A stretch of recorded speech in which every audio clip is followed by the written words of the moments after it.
Hello and greetings from UB.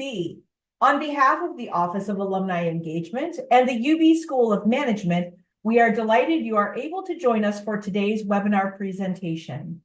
My name is Joy Rona, and I am a member of the Lifelong Engagement team here at the UB Office of Alumni Engagement. Since 1923, the UB School of Management has been developing leaders and making an impact on individuals, businesses, and communities around the world.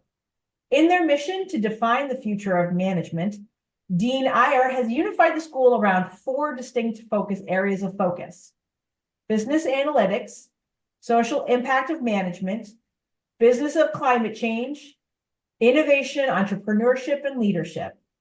Each of these initiatives are helping to realize their vision of a world of transformational leaders and organizations who change society for the better. Today, we are excited to welcome our featured presenter from the School of Management, Min-Hsuan Tu. She is an assistant professor of organization and human resources at the UB School of Management. In her research, she focuses on power, leader identity, and abusive supervision in the workplace, with the ultimate goal of finding simple and helpful techniques to develop better leaders and high-quality employee relationships.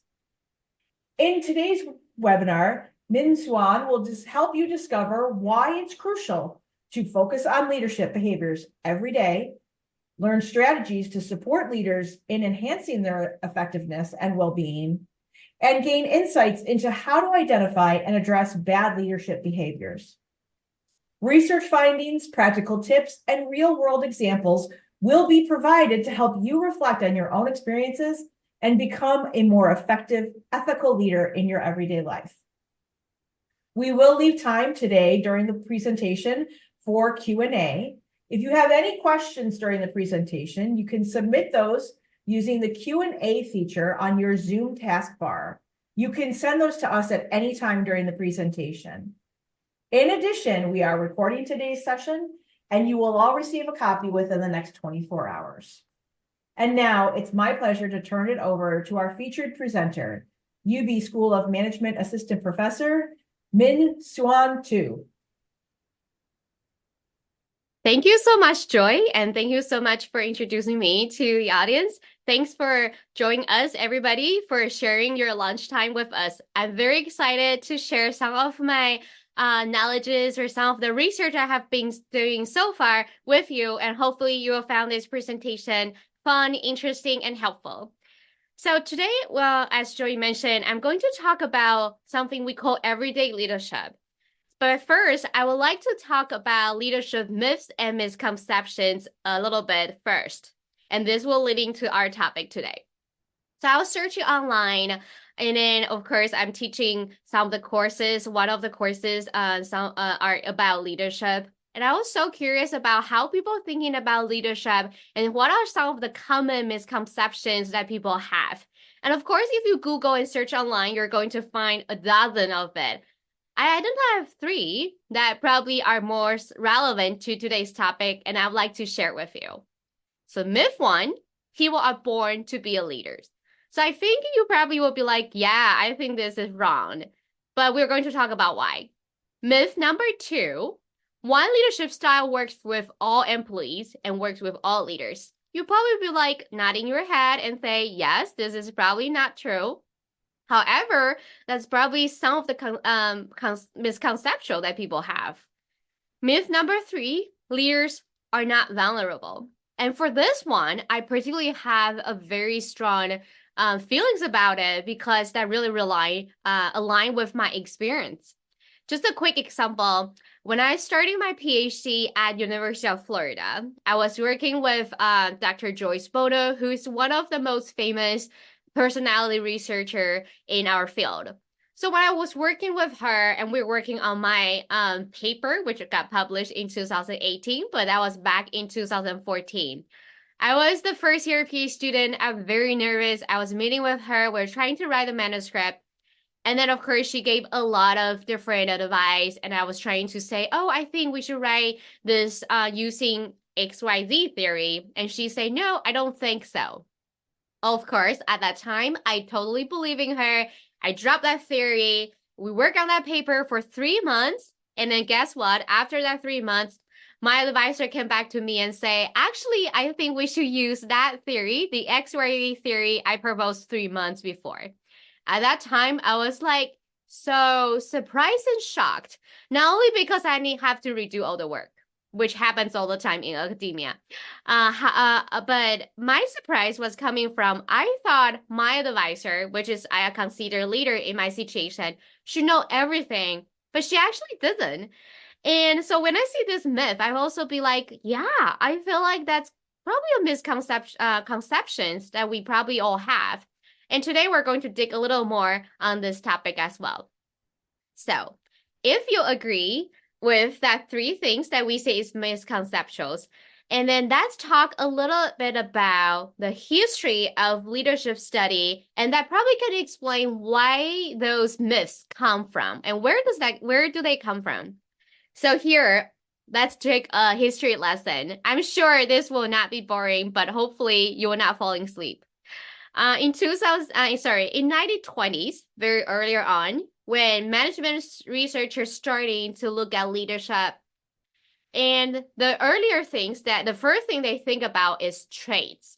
This makes sense, right? Because we're trying to see who will become a leader and who will become a good leaders. So a lot of things you probably heard or kind of learn is, for example, we think extroverts are more likely to be leaders just because they're more likely to pursue the leadership position. They're more likely to speak up. And of course, people are more likely to go to them for advice. And that's the earlier research that we're focusing on. What are some of the traits that can help us to predict and also can help us to recruit people with those traits, personality, and characteristic, right? After 20 years, researchers starting to realize, okay, this may not be enough.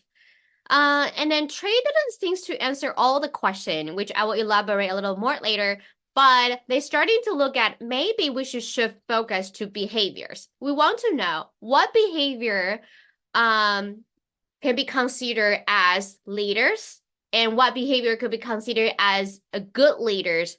So they're starting to look at behaviors, a lot of things you heard from social media or from research paper. If you ever read one of those, servant leadership, transformational leaders, considerate leaders, a lot of things that coming from is in that 20 years. After another 20 years, of course, research is starting to realize, okay, that's not enough either. We focusing too much on the leaders. Now that's also shifting our focus to including follower, subordinates, people working with this leader into this picture. So researchers starting to talk about my relationship with my follower, how that relationship help this leadership to be more effective or less effective. And of course, after decades, researchers also starting to think that that's not enough. We have to look at more, and that's where daily leadership has starting to pop up. So what is daily leadership? What does this type of the research actually speak to us? So traditionally, we kind of look at leadership as who this person is, what behavior this person have engaging in sustainably. We're trying to say, for example, Coach Bobby Knight, which is the basketball coach, is probably an abusive leader. We're going to talk about, for example, Opera. It's more like a transformational leader. We're trying to say who label someone with a leadership behavior. Daily leadership is not alone. It's trying to put that long term into a more short term, narrow view by looking at the behavior on each day. So, for example, I may looking at me today, Monday, Tuesday, Wednesday. How did I do when I interacting with my follower? One of the advantages or the different perspective is I'm not compared with other people. For example, I'm not comparing my leadership style or behavior with Joy's leadership style or behavior. This type of the research which capture my daily behavior is trying to see my daily behavior, how they fluctuate by day. For example, Monday, I may be more depleted because I spend the weekends with my kid. However, Friday, I may be more energetic because I thought, oh, the weekend's coming. My different mood and feelings might impact in my leadership, and that's what daily leadership want to look at. the fluctuation, and I'm only compared to myself compared to other people. So that's the overview. Let's dig in. So the first myth, also kind of like focusing on kind of related to the trait and behavior perspective I talk about. And this is one of the questions people want to know. I think if we know, leaders are not born. However, we don't know how much was coming from our DNA, genetic factors, who we are, and how much is coming from the situational factors, such as our childhood experiences, our culture, the work environment, and etc. Here is one study that kind of showing the numbers, and then I'll take a pause for a few seconds if you want to guess what's the percentage. Okay, so I assume you probably have some numbers in your mind. Let's look at what do those researchers found. It's 30 and 70. Did you guess it correctly? In my class, when I teach the students, they actually guess it very accurately. Most people will have put heavier number for the situational factors and smaller number for genetic factors. So what is this telling us? Most of the people agree, and also supporting by this research, leaders are somewhat born, but mostly they are made. So some of our leadership effectiveness, our behavior are because of who we are, our personality, our traits, characteristic. However, there's 70% actually from our environment. Why does this matter? So solve the problem for focusing on leaders' traits. And earlier on, I say researcher realized this is not enough. And here's the explanations. If we only look at traits, we kind of assume the same personal characteristic or traits are effective in all situations, and then that can perfectly predict a good leader when we hire someone. Some of the research probably you have heard in the past, generally we assume extroverts, for example, will be more likely to be a leader. However, more and more research study has popping up and then starting to show inconsistent finding. There's a lot of situation they found extroverts actually didn't make a good leader. And introvert actually perform better. The reason why is because they're more likely to listen to others, they process the information more thoroughly compared to extroverts, and that gives them some advantages. And those inconsistent findings, such that extroverts sometimes is a better leader, sometimes introverts are better leaders, that kind of telling us traits, it's really hard if we want to use it to predict good leadership. And also, of course, we ignore the relational and situational factors of leadership. We kind of ignoring that the relationship with the follower or the situation we're in, such as culture, work environment, or for example, COVID-19 pandemic versus pre and post world are so different. And how does that impacting leadership? So the good things about if we're shifting focus from traits, we're not completely abandoning it. It's just kind of like we have to consider more. When we shift focus to behaviors that give us some of the advantages when we think about leadership. So first of all, we use behavior to separate good leaders with bad leaders. We're trying to identify what are some good behaviors that help with leadership effectiveness. We also identify bad behaviors. And then behavior are shown to be immediate driver for outcomes rather than traits. So for example, regardless about our traits, whether I'm an introverted person, you're a more extroverting person, as long as we both engaging in the good behavior, we're more likely to see the same outcome, which is hopefully the good one. And the good thing is everybody can learn them. So no matter who we are, as long as we learn them, we can get the same good outcome. So that's also why kind of explaining why we need an MBA program, PMBA, EMBA, all those programs in all those universities, not just because university wants to get some money, but also because it's very important for us in the leadership training that we teach the leaders what are the good behavior, and they can learn, and then they can adapt and then change in their work environment. So here are just some of the good leadership style, a few examples. For example, leader empowerment, that describing leaders who including their following in decision making, sharing power, transformational leadership, such as giving a vision, to your followers, trying to caring for your follower, trying to help them to grow, to be more creative. Consideration reflecting that you care for your followers' well-being. Servant leadership, you prioritize your followers rather than yourself. Leadership humility, describing people who are willing to admit that they do something wrong. Leader-follower relationship quality, describing that maintaining a good relationship help you to be a better leader. So just by quickly overview all those good leadership style and behavior, not just from research, but also from many things you probably learn from textbooks or on social media, you probably can understand why those are good leadership behavior and how that actually bring positive outcome.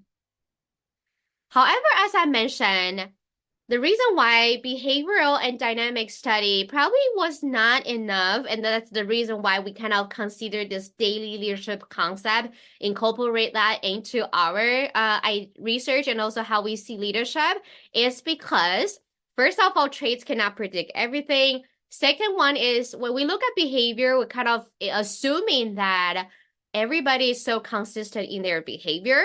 For dynamic research, we consider followers, but we also want to consider more. So let's see how we can actually add in with this daily leadership or everyday leadership perspective. So traditionally, we kind of think about leader, we kind of label them as good leaders versus bad leaders. However, do you agree that's true or not? So I have a good friend who's working in as a journalist. It's actually my colleague's wife who worked in as a journalist before. And then she's describing her boss as the most nice person in the world, a very caring and very nice person, very friendly.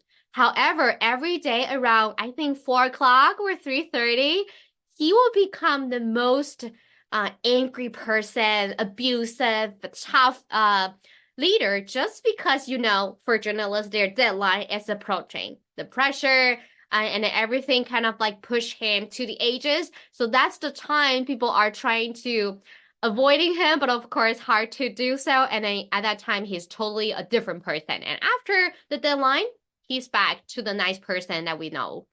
So this kind of like hopefully illustrate a little bit about the idea here. We're trying to label people as good leader and bad leader, but was that enough? A lot of time we're working with leaders, we probably will feel like, I don't know how to label them because sometimes they're actually very good or sometimes they're engaging in effective behavior, but sometimes they don't. So that will be something we want to learn more. And that also related to a question about what influenced a leader's behavior. We want to know if we look at the leadership as a consistent long-term leadership behavior, we're kind of assuming that that's driven by who they are, which we explain why this may not be sufficient. However, we look at leadership behavior from a daily and temporary perspective, we actually shifting focus on how do leaders feel? Why and how that make them to engage in that behavior? Is that because they're stressed out or because they have like they're worried about their deadline, or is because they're in their anxiety? What did the emotion or their thoughts temporarily change their behavior that organization or us can help the leaders to develop or to avoid? And also our work environment, how does that daily working environment, that shift, change our behavior differently? So a quick example from my own research to kind of further telling you or share with you how dynamic or how different we are every day and why that's important. So what do you think? Can everybody be a leader who mistreat others sometimes? The reason why I use mistreatment or abuse here as a situation, in an example, is just because I do a lot of research on this topic. How do you think about it? Do you think yes, probably? Or do you think like, no, it's totally impossible? Okay, I assume you have your answer in mind. Let me tell you what we found in our study. In our study, we asked managers to self-report their behavior, but and also we asked their followers to report too. did this person engaging in any of this behavior? We give them a laundry list. And of course, as you probably identify this laundry list, most of the behavior are pretty negative, such as spreading rumors of somebody, yelling at your subordinate, ignoring someone, make fun of someone. Those are bad behaviors, right? So we ask managers to respond to this survey. Today, did you engage in this behavior? We're asking them to answer this survey for 10 days. And then we want to see how they fluctuate. And then we also want to see the frequency each day. So do you want to make a guess? What did they respond? And do you want to make a guess how many behavior they responded that they report that they engaging in on each day? I hope you have the number. Let me share with you. While most people, of course, answer 0, 1, 2, like very small numbers, they probably just had a bad day. However, there's also people surprisingly may engaging in 0 on one day, and on the other day, that person reporting 15 behaviors or 7 behavior on the other day. So you certainly will see a fluctuation, and this certainly support that it's really hard to categorize people into good or bad. Actually, maybe a better way for us to think about leadership is to think about why on Sundays leaders may engaging in abusive behavior, but not on the other day. And by knowing this answer, not only helping the leaders in your organization to do better, but also help ourselves when we are leaders. Okay, so let's digging in a little bit more. Why can't we always be our best self? So my research kind of demonstrates to you that sometimes we are not the best or ourselves, and then some of the managers that we survey, they tell us they engaging in those bad behavior. However, those are people who are in MBA program, they're trying to be a good leader. Why we actually sometimes fail to be our best self? We asked the leader how they felt and why they mistreat others. And here are their responses. I highlighted and make things really big to highlight the keywords so you kind of get an idea. Exhausted, frustrated, they feel overwhelmed, they're tired, they just cannot stop and they cannot withhold themselves. Did you have the similar experiences? I do, actually. Sometimes when I'm exhausted after I teach the whole day, and when I'm receiving email from, for example, a research assistant or a student, and their email asking me for help, or they admit that they make a mistake, that they want me to get involved, I actually feel very, very frustrated, and I need to withhold my temper. I really need to spend a lot of energy to like withhold my anger and then to reply the email and not getting angry. And at that time, I know I probably could not. Sometimes I need to withdraw myself from the situation and come back to respond to that email and then to address the issue without saying something really nasty or bad. And that hopefully kind of give you some of the idea about why daily leadership is important. So first of all, I think what is suggesting is that we should not really categorize people as good leaders or bad leaders. We probably should identify more on good behavior and bad behavior and why those happen and how do our feelings, our thoughts, our behavior could fluctuate so we can actually target what influences our behavior. Is that stress? Is that emotion? Is that the deadline? Or is that just because we have a bad commute and that impacting our emotion? So everyday leadership really are talking about our everyday motivation, our emotion, and then also that tell us that being a good leader should be an everyday effort. There's a idea in well-being that they're talking about how well-being or happiness is like a treadmill, like when you're running on the treadmill. The reason why those researchers in studying happiness, describing happiness as a treadmill, is because you have to make everyday efforts in order to remain your happiness level. It's just like when you want to have a healthier body, it's not like if you work out today, you can have a healthier body tomorrow. You actually have to do it every day. the similar concept, I think, apply for leadership. It is not about we do something one time. It's more about how we doing it actually every day to make ourselves a good leader to others. I also want to elaborate a little bit when we talk about leadership.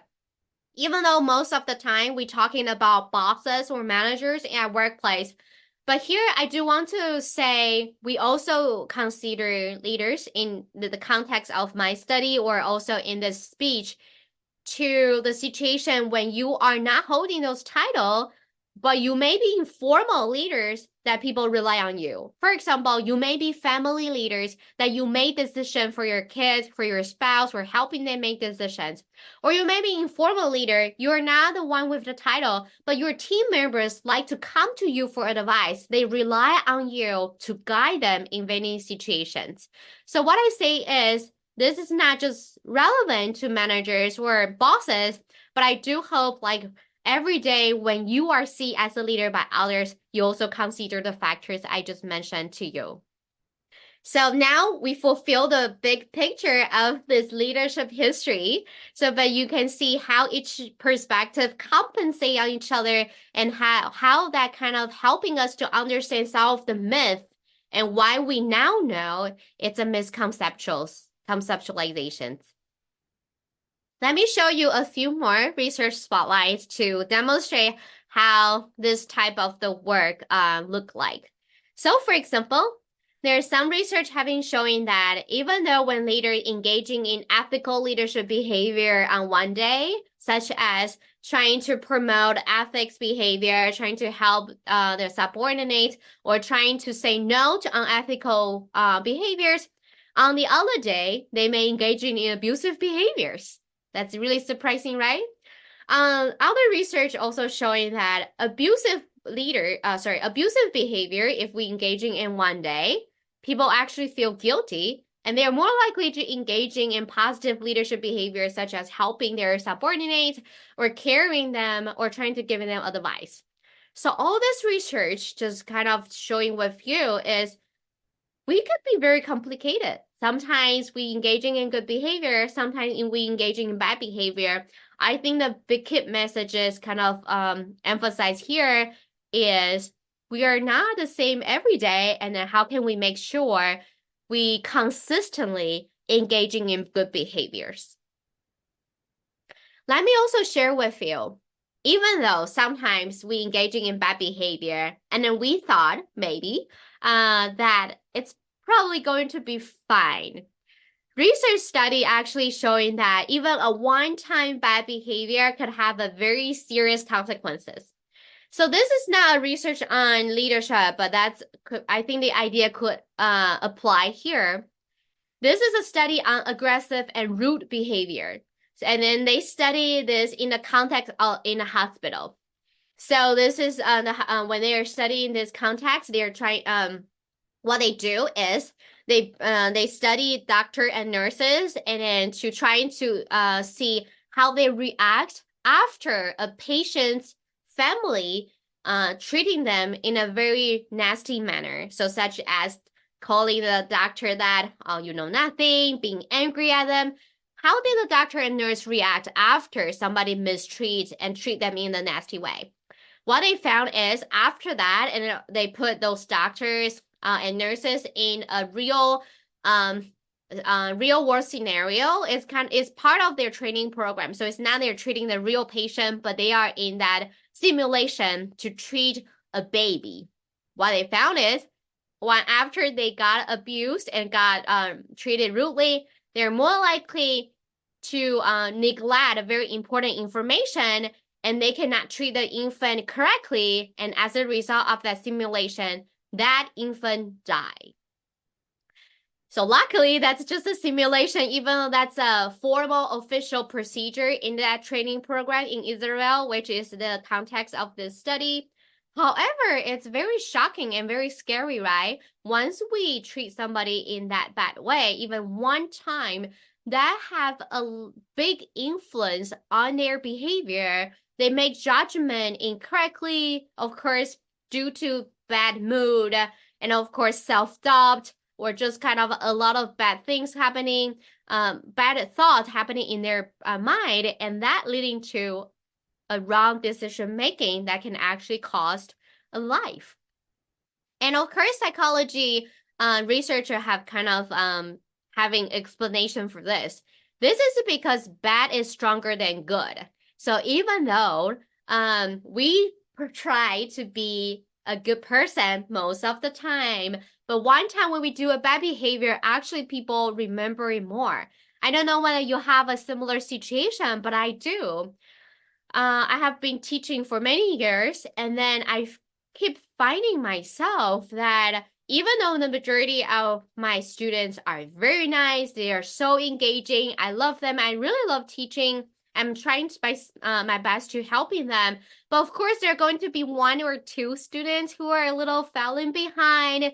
They're a little immature when they're interacting with you. Sometimes they can be very aggressive.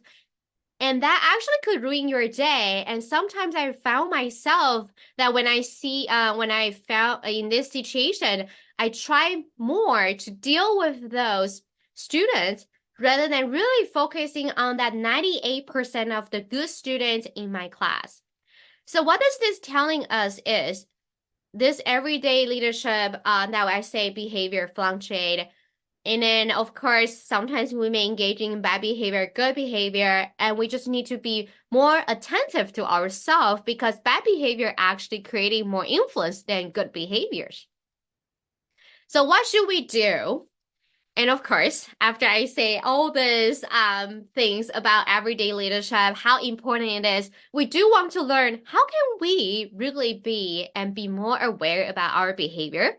So based on research finding, of course, there's a lot of things that we can do to ourselves that can helping us, such as self-reflection, really trying to reflecting on your leader's behavior more constantly, and then that self-awareness really helped changing people's behavior. For example, the study in abusive supervision have shown that when leaders self-aware that they engaging in abusive behavior, which is great that they're actually aware of that bad behaviors, they feel guilty and they're more likely to change their behavior on the next day or so. So that self-reflection help us to have that self-awareness, and self-awareness is most likely to be the key to help us to trying to get back to our best self.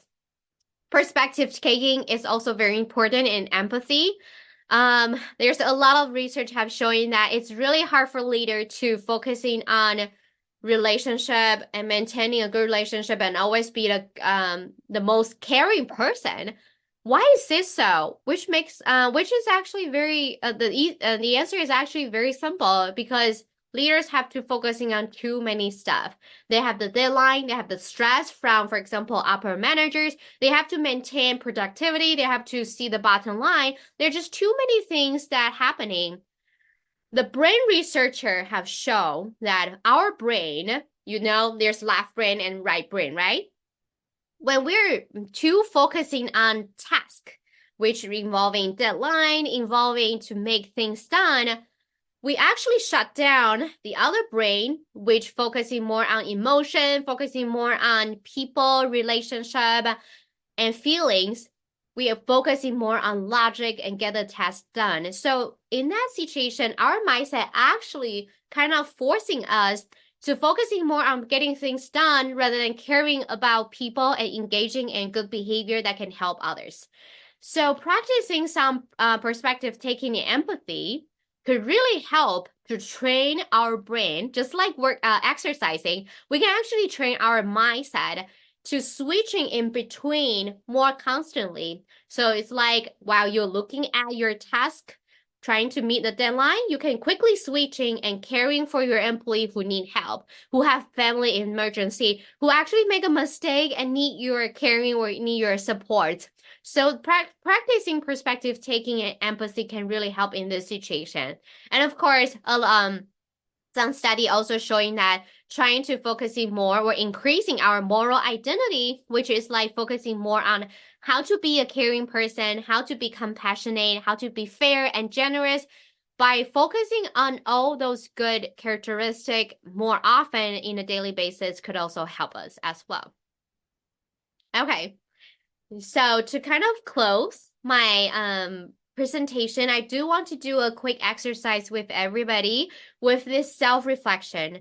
So in the literature, there's of course a lot of different ways you can do self-reflection, such as writing a journal, thinking about being a leader, thinking about being a good leader.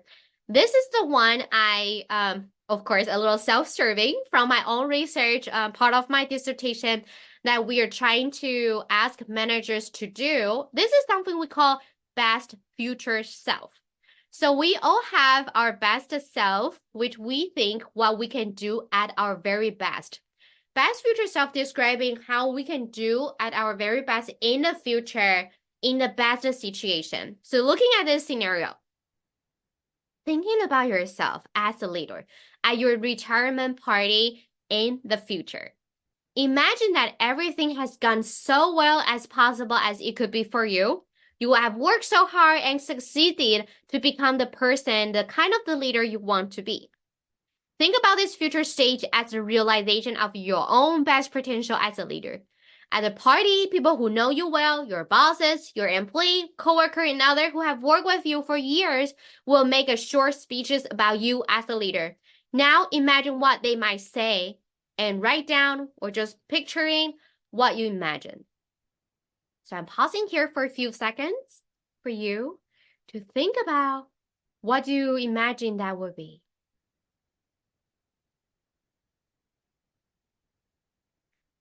Okay, so we do that in my study, in my research, and then the purpose of that research is to help leaders to stop abusive or mistreatment behavior. What we found, luckily, and really like in a good way, that we found when we ask the leaders to imagine this scenario in the morning of their workday, so they write down it. First, we found most people writing down about relationship with others. They want to be the leader who people think they can respect, who can be trusted, who leading their team to be successful. Even though for people who write only a few sentences about being a leader, not too much about relationship, they also write about they want to be respected, they want to be trusted, they want to be the person they think other people can rely on them. And because of that relational component, when people imagine this, at the end of the day, even though we care, of course, about money, our salary, our status, in addition to that, we also care about our relationship when we are leaders, and we want to make sure that's positive. Other people perceive it as positive. And in our study, when we ask people to write about this, self-reflect, what we found is people have more other-oriented motivation, which is describing that some of the motivation that you want to care more about other people. You want to know your followers' personal goals and their personal vision and helping them. You care more about their personal goal. And because of that, people are less likely to abuse. So people who do this intervention on that day, they're less likely to engaging in bad behaviors to their followers. And this are reporting by their followers, so it's not their self-perception. People working around them do report observing fewer abusive behavior than on the day when they are not reflecting. So everyday leadership, kind of conclude what the big messages I want to share with you is leader is not really born, is mostly actually made, and we want to identify good behaviors. However, this is an everyday effort. It's not like we categorize someone being a good leader or bad, and that's the end of the day. We want to make sure everyone could be seen as, when they are seen as a leader, they engaging in good behavior, and that's very constant. And then just like a treadmill, we make efforts every day to make that happen. So I want to throw one question to you. Hopefully you can take this away with you from this presentation. What are your leadership goals? Thinking about it, and hopefully your leadership goal, your reflection on your best future self can help you to become a better leader every day. Myself is also working so hard on that, and I hope we can both be very successful And as the new year is coming, I hope this could be in your new year resolution and your new year wish for your next year. Thank you so much for listening for this presentation. I know it's pretty long, but I do have so much to share. And then now I will open to Q&A. And thank you so much. And thanks so much, Joy, for monitoring this. Oh, thank you so much, Min-Hsuan. This is just so wonderful. Just really kind of listening and understanding what your research has shown to make a good leader. It's definitely different than what we have perhaps heard in the past, very different. It's just wonderful to hear. I really like that writing prompt of the retirement party. I feel like every time you have that bad day or you have that, you kind of look back at, I almost feel like that could be a good way to reset your mind overall, to be like, oh, this was a rough day. Why am I in this? Or, oh, I did stuff to my subordinates that I'm not proud of. That's how you reset for the next day. That's how you kind of wash the slate clean almost. The next day, you can go in and be more focused and be better. Such a wonderful presentation. Just wonderful. Oh, look at this. One of our first comments. This was fantastic. Thank you very much. It's been very helpful to this follower. How wonderful. Thank you. People are really getting good information from this. I love it. All right, so we do have some other questions coming in. Does the tone of your voice affect how you are perceived as a leader? Which tone might be most effective? Is a deep voice most effective? I've read studies on this. I've heard studies on this. What's your take on it? Yeah, that's a really good question though. So I also study power, and then there's a line of research, not done by myself though, but there's a lot of research talking about powerful speeches. They're talking about nonverbal cues, about how that, of course, impacting other people's perception overview. And I honestly think there's some mixed finding but I don't think that the general conclusion is actually it's actually pretty clear. So first of all, you want to be in your speech, you want to make sure other people perceive you as powerful and confident. So like you mentioned, maybe talking a little bit, slowing down, which is hard for me, for example, like slowing down, trying to use a more confident tone, a little deep tone. I think that also makes sense too. And trying to convey that you are the person who know what's going on, and you are the person like having that power to control the situation. The control situation doesn't mean that you're controlling the other people. It means that you're controlling and reducing the uncertainty. And I think that really is an effective strategy. However, you probably also learn something we also call powerless speech and how that could sometimes be helpful. I think they're talking about slightly different things. If I didn't misunderstood your question. So the part I mentioned about is more about how you conveying it. It's more about the tone, the voices, how you are seen as confident. The powerless speeches in that research was talking about the word that you're kind of using. So the word you're using, you're also trying to kind of keep a little balance. You don't want to be using some of the words that seems to be too aggressive, too assertive, like, I want you to do this. Of course, that's kind of like creating the feeling of intimacy, intimation, like making people feel like so scared. You want to do a little more powerless word in sometimes to soften the tone, to make the other people feel like you're also open to their suggestion, even though you are very strong about your opinion, but you're also open to other people's suggestion and their opinion. So I think, I don't know whether this is the mismatch or like the inconsistency that you mentioned, but we do see that in the literature. But I feel like they're kind of talking about different perspective. One is more about the tone and how you conveying it, but the other one is more about sometimes when using the words, you also want to use the words that can convey some of the softness and making people know that you are not trying to dominate a situation, but you're more just trying to lead and guide, and you're also be willing to be vulnerable sometimes. So much to balance there, not just how to say it, not just physically how to say it, but then like the words to say too. Just No wonder leaders are who they are, because there's just a lot to juggle. It's very Mm-hmm. impressive overall. Next question here. Does how you dress affect how you are perceived as a leader? If so, what do you recommend? That's also a good question. I feel like you guys kind of like know the literature better than I do. So of course I think there are actually two camps kind of talking about it. So one of the perspective, of course, is that people judging the other people by their appearances. That's also my study too. I study physical attractiveness. And of course, it's really hard that people are not biased by other people's how they dressed. For example, when you see people in a suit, you of course will perceive them as more professional. So if you go to a doctor office, if they dress up versus if they wear flip-flops, you probably will have different perception about how can you trust this doctor versus the other.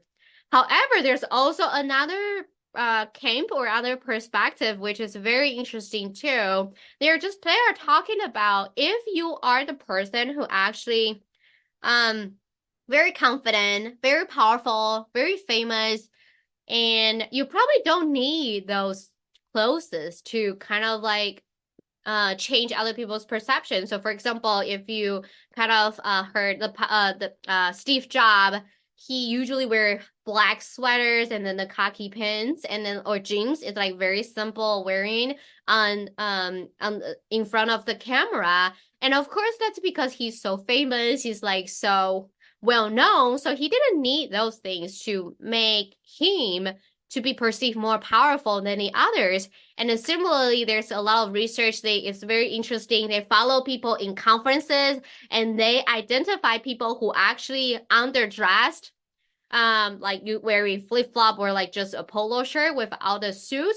They're actually the famous people. They're the most famous researcher in the field. And then of course they don't care. They're dressing their way.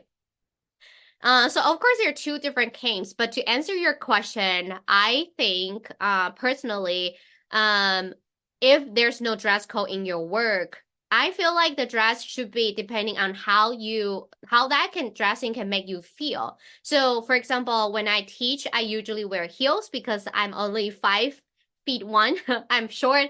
And wearing heels made me feel better. And there's also research back on this because they do a research on they randomly assign participant and asking them to wear the doctor's coat, the white one. And then they also asking them to do some of the information session to explain some of the medical words. And for people who dress up in that doctor's coat, they actually explain in those medical terms more professionally, more confidently compared to people without wearing that coat, even though they probably share similar background and similar knowledge. So what does that mean is what we wear actually shapes how we feel. So my suggestion is I don't think there's a right answer because I don't know completely about your situation. But if there's no dress code, I would say wearing whatever make you feel comfortable, make you feel like confident, make you feel like you can be your best self. That would be my suggestion. Wonderful. Thank you so much. And here's another random comment. Thank you. Thank you. Really enjoyed the presentation. Lots to think about. Thanks so much.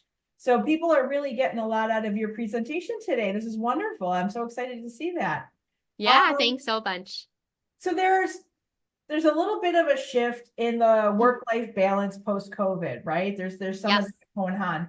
And so before, leaders might have been looked at as a workaholic. Mm-hmm. You are perceived as a workaholic, quote unquote. Is that a positive or negative perception in regard to being a leader now?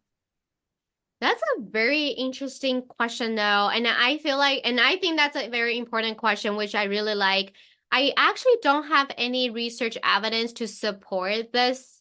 And I actually think that really depending on the situation. For example, if you're working in an environment like an organization that promote work-life balance, and then you are the leader who are workaholic and trying to do the same thing for your follower, I think that could backfire, of course. However, there's not a lot of research on that can actually explain that perspective. However, I do have some other insights on this is Even though we don't know whether being a workaholic, whether it's good as a leader, how that impacting the follower, because there's no evidence I can share. However, there's evidence showing that how being a workaholic hurt the person. And of course, this is not really surprising, although there's some debates though, because on the one hand, workaholic, the reason why they're workaholic is because they enjoy working so much.